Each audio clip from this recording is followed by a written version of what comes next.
Hello YouTube, my name is Ben and I upload videos about fragrances, footwear, fashion tips, and overall lifestyle. If you are interested in any of those things, I would like to invite you to please like this channel and consider subscribe to. I'm always bringing up new content and all those topics. In today's video, I would like to talk to you about the fragrance I got from Jeremy's Fragrance for entering in his contest. I submit a video to his contest, and the video didn't win in any of the categories, but Jeremy was generous enough to send me a bottle of Lamel as a bonus.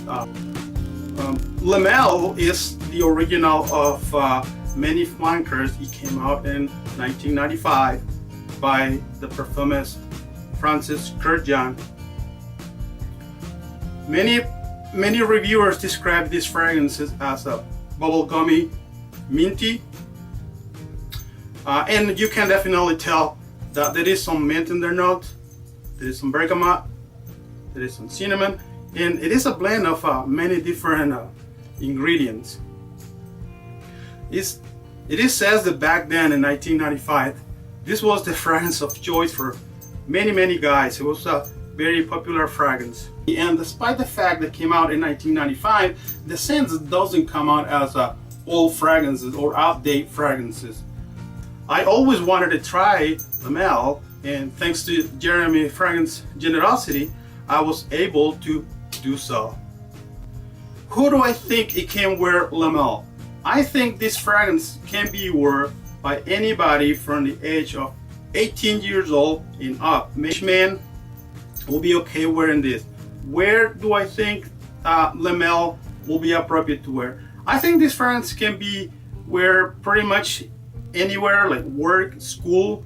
I would recommend wearing Lamel for church or work places because the scent, it can come out a little bit of distracting.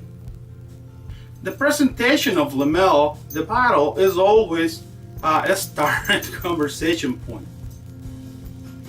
And actually the bottle originally comes in a little tin can, so it looks like something that you will buy in a grocery store, and once you open it, the bottle is just stays in place in the bottom of the can. If you have the chance to try the original Lamel, I will appreciate if you consider to leave a comment below and share with us your experience with these fragrances. Thanks again. This is it from me now, and I hope to see you again in the next video. Bye.